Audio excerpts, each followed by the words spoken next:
is corrupt more than, I don't know which animal is most corrupt. Which animal is most corrupt? People say monkey, but monkey is not that corrupt. Yeah. Monkey is just hungry. Ruto is the most corrupt individual in the whole world. Can you imagine he was voted the second most corrupt person in the world? Like that is his record.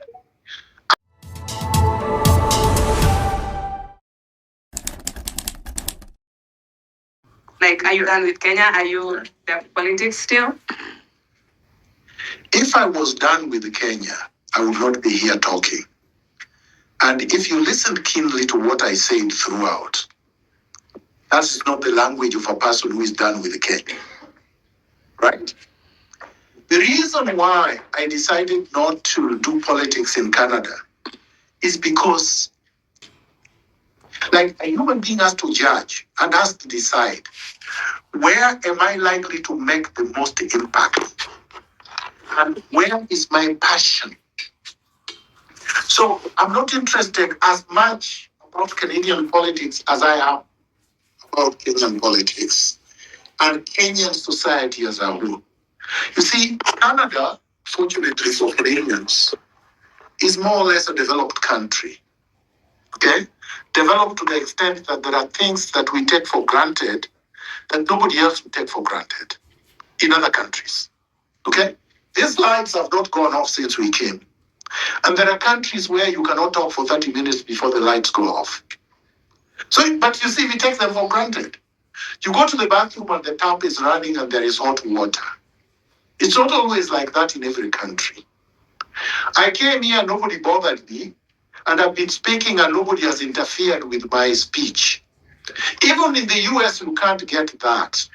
ICE would be here and they would have interfered with so many people because the majority in this room are black.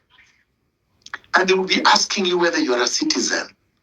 So those are things we take for granted in Canada, but they are real and they impact on people's lives. All right? So no, I'm not done with Kenya. Secondly, I think I just announced last week that I'll be running for president of the Republic of Kenya. I will be. And nobody is going to tell me that Ruto is more qualified. No, he's not. I'm actually older than Ruto. Okay? He was actually 1 year behind me at the University of Nairobi. And Ruto has no integrity, and I do. Ruto has no vision, and I do. Ruto is not committed to anything, no change, and I do. Ruto is corrupt more than, I don't know which animal is most corrupt. Which animal is most corrupt? People say monkey, but monkey is not that corrupt. Yeah. Monkey is just hungry. Ruto is the most corrupt individual in the whole world. Can you imagine he was voted the second most corrupt person in the world? Like that is his record. And for people who actually thought that he would be different, he's not different. But you see, the good thing is, we proved in 2022 that you can defeat a president. You see, in 2022, Uhuru wanted to impose Raila Odinga. I don't call him Papa. His name is Raila Odinga. Let's not elevate. If only your father is your Baba. So Uhuru wanted to impose Raila Odinga as president, and Kenyans defeated them.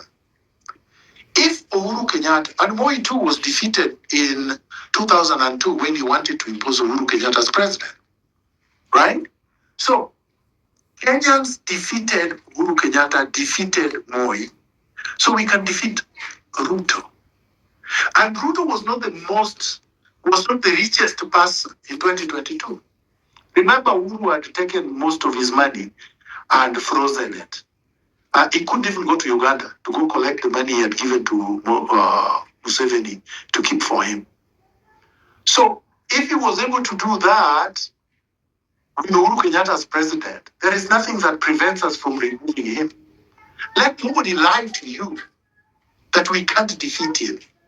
We can. Because he can be defeated by the same people that elected him. These people are not zombies. They have brains.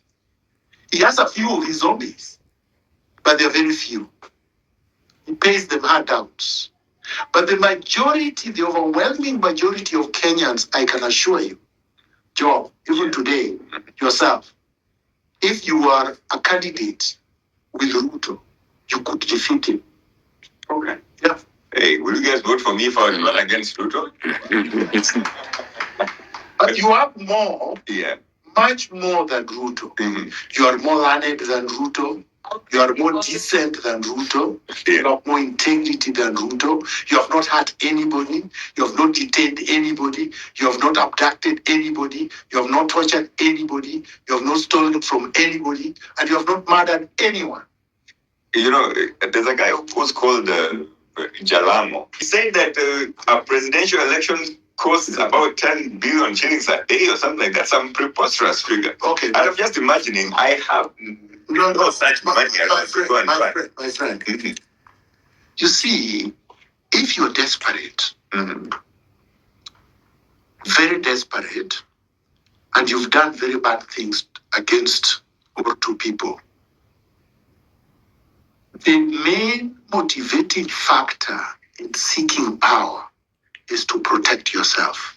Mm-hmm. Because you know there are so many people you have had out there who are looking for their justice. Yeah. Okay? This one is stealing $30 from him. Is looking for justice. That girl there, you have stolen $100. That one there, you took $200. So you know all these people are looking for money from you. So you have to come up with a strategy. So they have come up with a strategy that the best strategy is to scare voters and people who are likely to oppose him. How do you scare them? Create up a phantom, something that they cannot match, that they will not be able to garner. And which is the easiest one? Money. Tell them that to campaign as a presidential candidate, you need some insane amount so that they just don't even try. You see, I was told those stories when I ran for governor in Nairobi in 2017. They told me, oh, the cartels will do this, oh, blah, blah, blah, blah, blah, blah. And a lot of people believe them. I took them on still as an independent candidate. And they were all billionaires. I was the only one with nothing. But they were all billionaires around me. I gave them a run for their money. The elections were not elections, they were coronations. So at the end of the day, they imposed Sonko, who did a mess that they had to impeach before he even finished his term. So what I'm saying, you don't run for elections, number one, because you are going to win. Because nobody knows who is going to win. But you don't run for elections because you think or you believe you're going to win. Because only one person is going to win. But should that stop everybody from running? Then it is not a democracy, isn't it? Yeah. You must run for elections because you have issues you're going to bring on the table. You need to table your issues. The same way, not every time as a lawyer, I go to court because I'm going to win or because I must win. There are some issues that I want to air in court. Issues that have not been aired before. That you want these judges to start thinking about. Even if your case is weak. But you're preparing them for a strong case because these issues are now known to the judiciary. You have brought them on the table. They are now matters for discussion. Let's discuss these things. You know, there was a time racism was not discussed in this society. True. And they told you you could not prove it. And some of us now go to court and we get people indicted for racism and we get orders against racists because we prepared the ground. So if we don't, some of us, including you, if you don't take the initiative and run for office and bring these issues on the fore, the public will not have the opportunity to think about them, to interrogate them, to make decisions over them. Even for those in power that are going sometimes to grab power, to stand and think when they are sleeping. But that thing Miguna said could be true. You see what I mean? And for their conscience to break it. Lastly, for the record, sometimes we go to court for the record. These things are being recorded. They are permanent records. Later on, researchers, thinkers, people who want to change society. The society that has already been changed, we look at them and say, aha, so and so thought about this thing this year, this time. It is time we bring this and introduce it and implement it now. The same with the Constitution. This Constitution we have in Kenya now, 2010, was discussed when some of us were youth and was discussed again in 2002 when Kibaki refused to enact it in the Bomas process. Eventually, we got it in 2010. So nothing starts and it is actualized instantly. Sometimes it needs time, but other times they get actualized immediately. And I'll give you a few examples. You see, Trump invaded Venezuela and kidnapped a president, and is now jailing the president. In 1999, a man called Hugo Chavez was elected president of Venezuela through a revolution. You know how? He was talking just like I'm talking. And the guy in power decided to take this guy and put him in jail because he wanted to change the country and the system. And they jailed him. And when he declared to run for president in 1998, I was right here in Toronto. He campaigned from jail. He ran for elections and gave his ideas from jail, and the people elected him. Yeah. And he came out of jail as a president. Just the same way it happened in Senegal. All right? It happened in Czechoslovakia a few years ago. Okay? Václav Havel was elected from jail.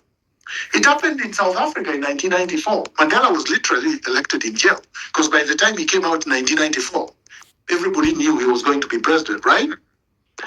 You don't have to even to be physically in any space to be elected.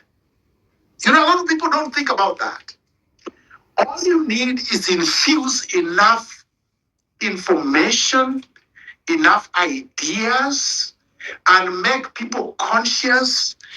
And the people that you think are just sleeping, one day on election day, they just go there and vote. And people are surprised. How did this happen?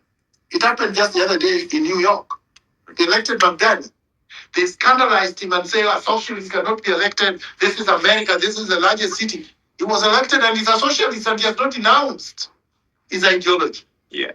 Yes. So forget about the billions, my brother.